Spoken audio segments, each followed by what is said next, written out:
Evet, Legacy of Arathorn hikayesindeki detayları incelemeye kaldığımız yerden devam edelim. Bir önceki videoda Kızıl Şafak'ın yükselişine Faer'in, Danath ve Geralt'la birlikte şahit olmuş ve potansiyel bir Arathi İmparatorluğu tehdidi hakkında konuşmuştuk. Bugün ise Patch'in hikayesinin diğer kısmı olan Lore Walking görevlerine göz atalım. Şimdi Lore Walking sistemi oyunun geçmişinde kritik öneme sahip olan olayların ve ağırlığı olan karakterlerin geçmişlerinin anlatıldığı görevleri ve hikayeleri birinci elden tecrübe etmemizi sağlamak için oyuna eklenen bir sistem. Yanımızda da oyun hikayesindeki her şeyi bilme görevini üstlenen Lore Walker Cho var. Açık konuşayım, Cho'nun tatlı anlatımıyla bu görevleri yapmak keyifli olsa da ne anlatacağımı bilmiyorum.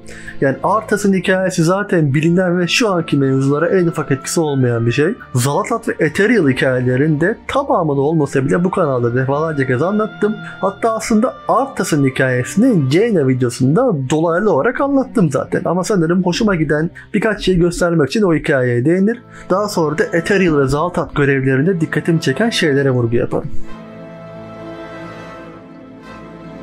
Arthas kısmında oyunda olmayan ancak Arthas kitabında anlatılan bazı olayları oyuna eklemişler, güzel olmuş. Mesela Arthas'ın masum dönemlerinde Uthra sorduğu şu soru gibi. Uther, may I have a word? There's been something on my mind. When has that ever not been the case? Speak up then.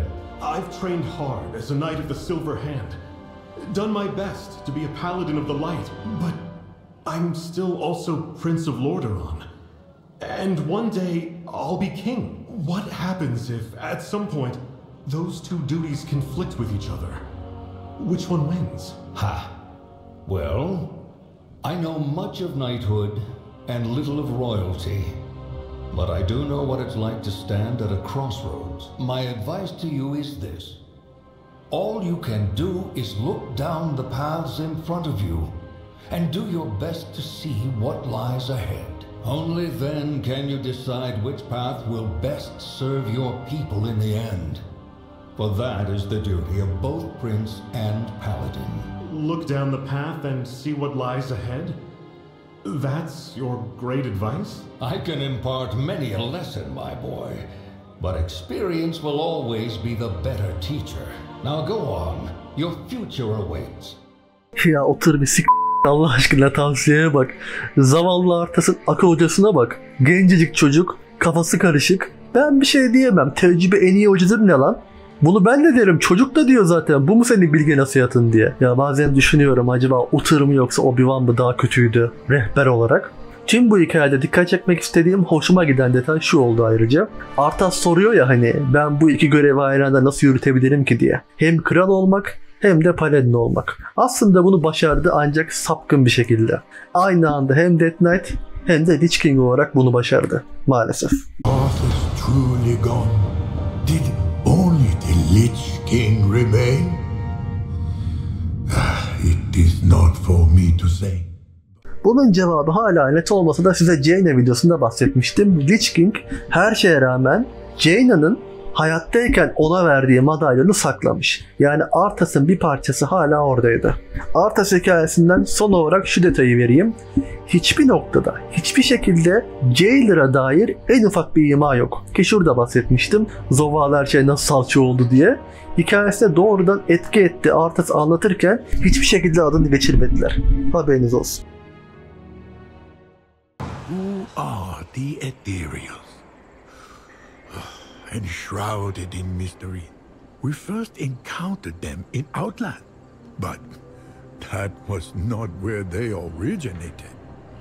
Their own world, Karesh, was destroyed long ago by a monstrous creature of the void. Left to their own devices, the Ethereals traveled the cosmos in search of trade, knowledge, and vengeance for their beloved home. Ethereal görev serisinde 3 aşamaya göz atıyoruz. İlk olarak yok olan dünyaları Karesh'in intikamını almaya çalışan The Protectorate ve Ethereum gruplarının karşılaşmasını izliyoruz. Ethereum, a ruling class once united in purpose, had fractured. The Protectorate suspected treachery, but more investigation was necessary. Öğreniyoruz ki şüphelerinde haklılarmış. Unthinkable, but true. The Ethereum was attempting to embrace the very same void that had destroyed the ethereal homeworld so long ago. Their efforts had to be stopped.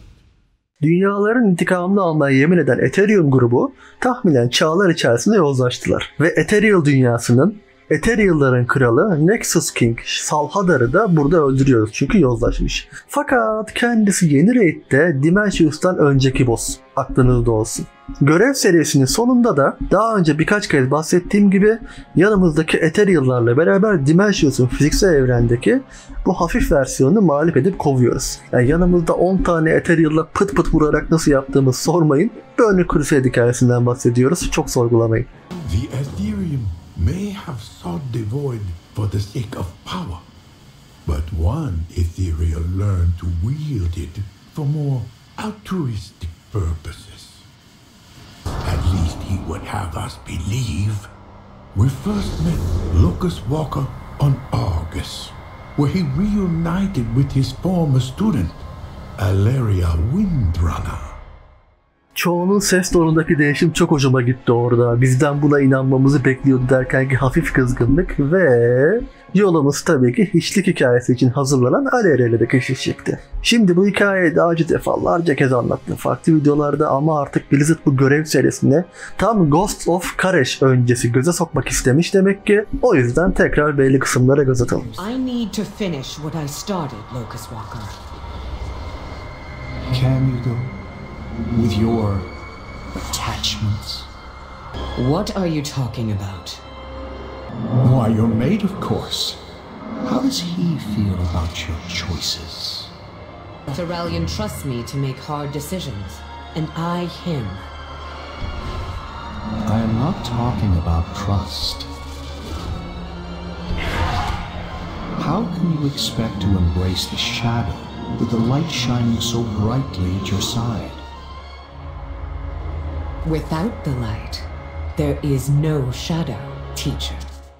Locust Walker ailesinin bu tehlikeli yolda zincir olabileceğini fark ettiği için Alleria'yı tekrar öğrencisi olarak almak konusunda çok isteksizdi. Şurada anlatmıştım hatta Alleria sırf bu yüzden Locust Walker'la eğitimini yarıda bırakıp gitmişti Thralia'nı kurtarmak için. Ancak son kez görüştükleri Darkhat görev zincirini düşündüğümde Karesh öncesinde aralarının daha iyi olduğuna eminim. There were others of his time interested in his studies, but the Shadow God were too far gone. They had let the call of the void consume them entirely. And this was all the evidence Alleria needed to prove just how dangerous attempting to master the void would be. Yet, perhaps it was worth the danger.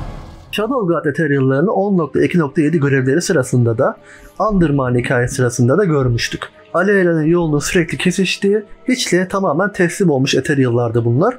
Ayrıca yine Alleria'nın altına girdiği tehlikenin ne kadar büyük olduğuna dair de ufak bir ima var. Tam 11.2 öncesinde. Zaten daha sonrasını çokça anlatmıştım. Alleria önce Nalatot ardından da Lura'yı emerek hiçliğe bağlı herkesin hedefi haline gelecek kadar büyük bir gücü içinde taşımaya başlamıştı. Locust Walker'ın gözetimi altında tabii ki. Görev serisinin 3. kısmında ise bize Broker'ları Ethereal'lara gereksiz şekilde benzeyen ırkı anlatıyorlardı tekrardan. Broker'lar hem tasarım hem de kafa yapısı olarak neredeyse Ethereal'ların aynısı.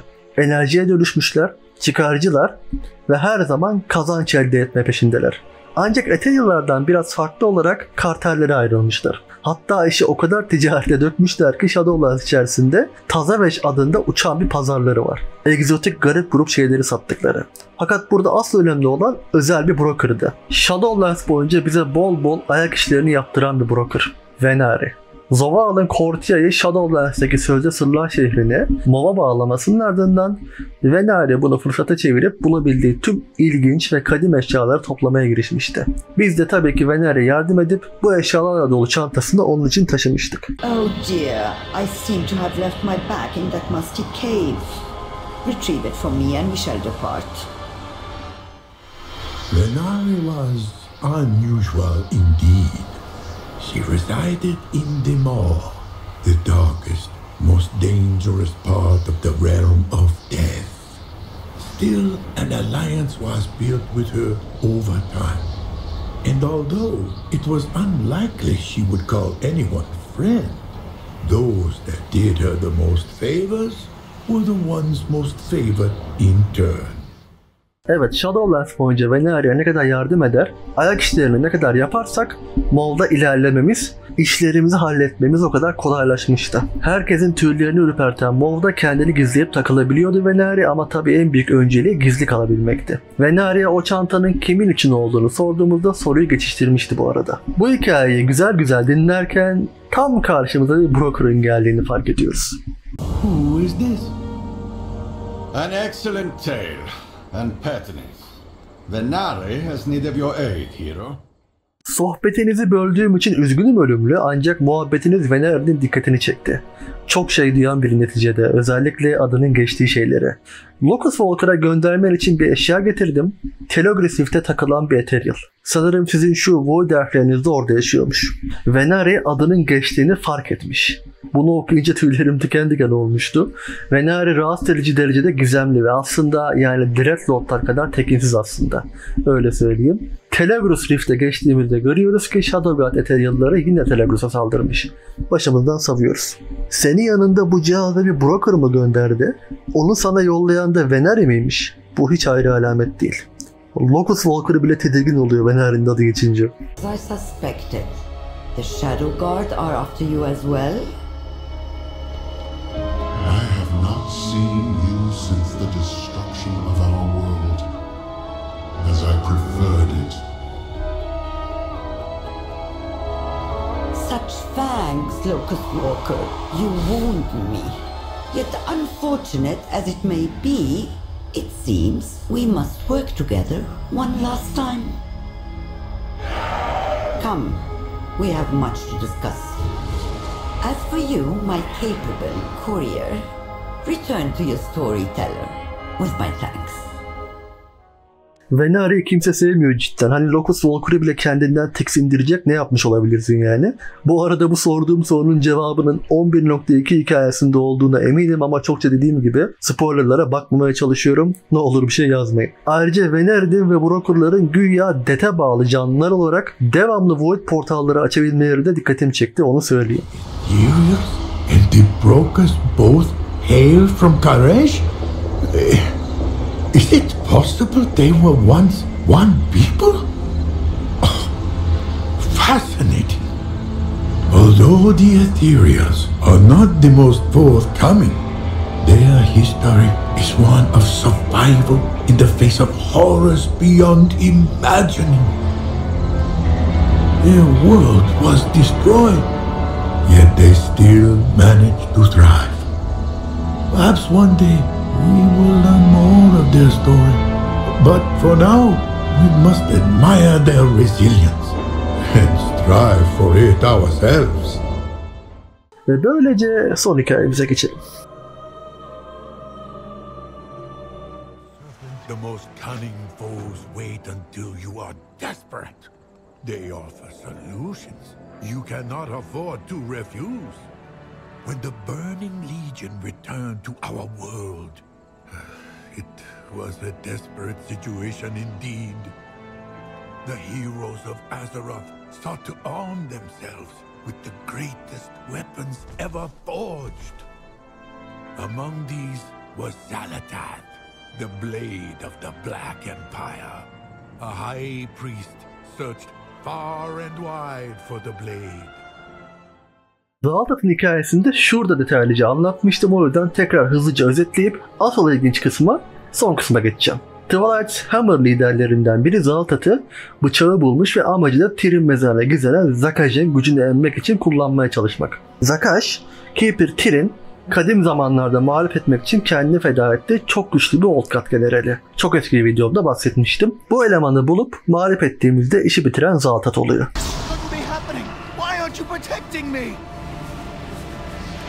Weak and pitiful. The Twilight Father did not dare wield me, for he knew the price of failure. Give me another chance! No! No! You, on the other hand, yes, I foresee us doing great things together. Take hold of my haft and I will aid you. For now. Bunu daha önce söylemiştim sanırım. Zaltat için gittikleri yol en azından bıçağın içindeyken tek yüzükle çok benzer. Sürekli arzulanan ve güç vaat eden bir nesne. Ancak zamanla onu taşıyanı kontrolü altına alıp ne istediyse yaptırmış. Zuldazar'daki setrakların başına da en az Zakash kadar güçlü bir Old-God generalinin musallat olmasına sebep olmuştu mesela. In the final battle, Sargeras plunged his blade, flowing with poison, into Azeroth. Xal'atath was one of many weapons whose powers were used to nullify the sword. She was weakened, but not for long. Fakat yıllar sonra Xal'atath'ı Kultiras'ta bulacaktık. Çok zayıflamıştı. Biz de tekrar güçlenmesi için onu Naga ruhlarıyla besledikten sonra bizden istediği 3 eşyayı onun için Kultiras ve Zandalar'da topladık. Ve bunu yaparken hiç sorgulamadık. Hiçlik taşı, derinlerin zıpkını ve fırtınanın tacı. Bir de hiçlik taşını aldığımız High Elf Inanis'in vücudunu ele geçirerek sonunda bıçağın içinden kurtulmaya başardı Xal'atath. Ancak ne tesadüftür ki ayakkabıları yoktu. Neyse. Xal'atath'ın istediği her şeyi sorgulamadan N'Zoth'un Kultiras'taki uzantısının önüne getirip hepsini aktive ettik. Hear me, God of the Deep. I have brought you the Opener, the bringer of truth, the torch that lights the way. Honor our bargain. Free me to find my own fate. Go, but the blade must remain to serve my will. A fair exchange. Shadows guide you, my dear friend. We will meet again. I am certain of it. I have dreamed your destiny, mortal. The hour is close at hand. That which was sunken shall rise. All that was sleeping shall be awakened. Receive my gift and see all truths before you. Yani Xal'atath bıçaktan fiziksel olarak çıkmayı başarmış olsa da iradesi, kaderi hala N'Zoth'a bağlıydı. Anlaşmalarından ötürü. Anlaşma mı? Yıllarca merak ettiğimiz bir konuydu bu. Xal'atath'ı kim, neden hapsetti? N'Zoth bunun neresindeydi? İşte tüm bu sorularda yanıt buldu.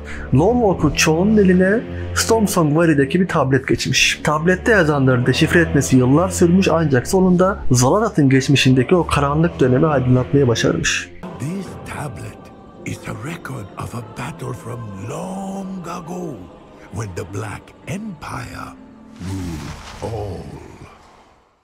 The old gods sent all of their forces to Ny'alotha to counter an unexpected attack from Xal'atath. Come forward, Chosen. Xal'atath seeks to usurp the Masters. Lord N'Zoth will not tolerate this betrayal. Xal'atath Cosmic Void'in güçleriyle Old God'ların ordularına saldırmış. Yani Old God'ların hiçliği kullanma şekliyle Cosmic Void arasında bir fark daha. Şimdi burada emin olamadığım şey bu elemanın efendilerimiz derken kimi kastettiği. Old God'lar yani N'Zoth, yok Sauron vesaire mi? Yoksa doğrudan Void Lord'lara mı ihanet edecekti Xal'atath?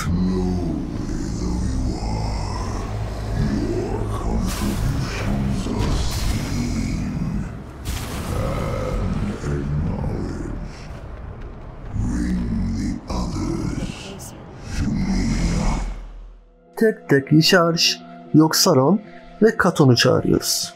Xal'atath'ın ihaneti kaçınılmazdı ancak elini çok erken oynadı. Onu ezip geçeceğiz. Xal'atath would target Ny'alotha when she learned what he was building. Fortunately, our aid will leave him in our debt. Xal'atath underestimates us. Her attempts to distract us have failed. Even we will work together when faced with such blatant betrayal.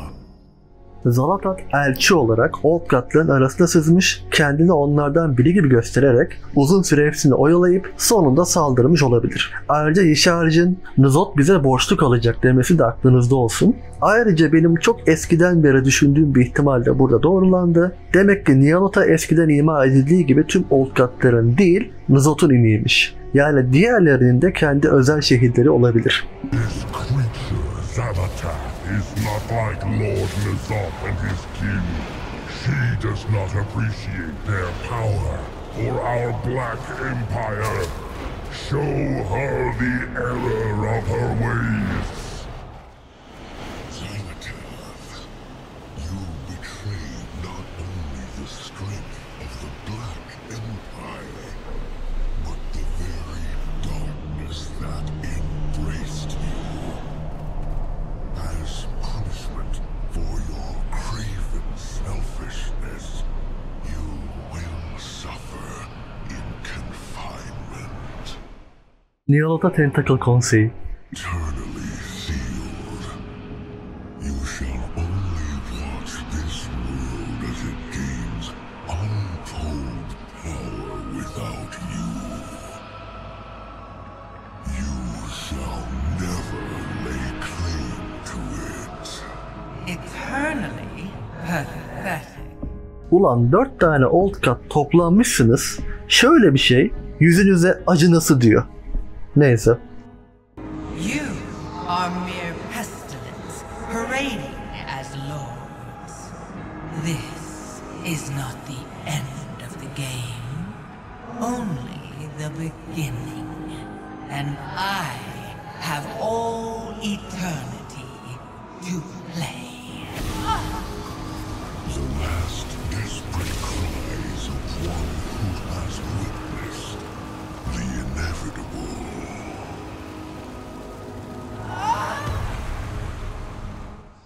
Zalatath'ı Yisharj'ın yargısının ardından bıçağa hapsetmişler. Yisharj en güçlü Old-God ve burada konuşan, yargıyı veren de o. Diğerleri sessiz. Hatta N'Zoth biraz fazla sessiz değil mi? Ve Zalatath Old-God'ları aşağılıyor. Şimdi az önce sorduğum soruyu düşünürsek. Burada Zalatath'ın Dimensios'un elçisi olarak Azeroth'u tek başına ele geçirmek istediğini, bunun için de Cosmic Void ordularıyla saldırdığını düşünebiliriz. Old-God'ların Azeroth'u kendilerine saklamayı istedikleri fikrini de güçlendirir bu. Ancak ya amacı Dimensios'a da bir şekilde ihanet etmekse, belki de Void Lord'lara ihanet içinde olan Old-God'lar değil Zalatath'tı. Ama ilk ihtimal bence çok daha olası. Ve şimdi yıllardır söylediğim bir şeyi artık doğrulayan o anlaşmayı izleyelim. That was not all Zalatath said. The tablet states she whispered in a voice only N'Zoth could hear. Consider what greatness could be yours if your siblings did not stand in your way. The offer stands. You need only reach out and claim it.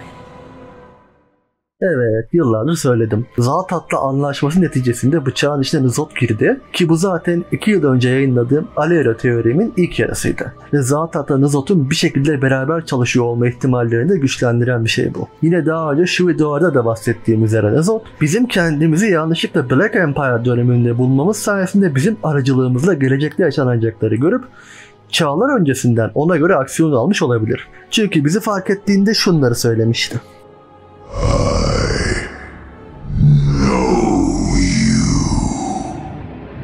What you were, what you will yet be. Her dreams sing beneath the surface. Our dreams, our song. Ve N'Zoth'un bunları gördüğü an Zalatath'ın ihanetinden bile önceydi. Biz o kadar geçmişe gittik çünkü. Bu yüzden tüm bu yaşanacakları Zalatath'ın ihanetini dahil görüp Zalatath'tan bile uzun vadeli bir oyun oynuyor olabilir. N'Zoth'un yapmayacağı bir şey değil. How Zalatath became the blade of the Black Empire eons ago. I fear this raises more questions than it answers. What is Zalatath? Is she related to the old gods? what does she ultimately intend to achieve? Although Xal'atath's origins remain a mystery, her actions have brought harm to everyone. Perhaps that is all one needs to know in order to oppose her. Sanırım Xal'atath'ın geçmişini incelediğimiz bu kısma dair söyleyeceğim son şey, N'Zoth bıçak Xal'atath üçgeninin tam 11.2 öncesinde bize hatırlatılmasını ilginç bulduğum olur. Diyelim, dinlediğiniz için sağ olun. Umarım bu görevleri birlikte incelememiz Ghosts of Karaş'a hazırlanmalı yardımcı olmuştur. Bir sonraki videoda görüşürüz.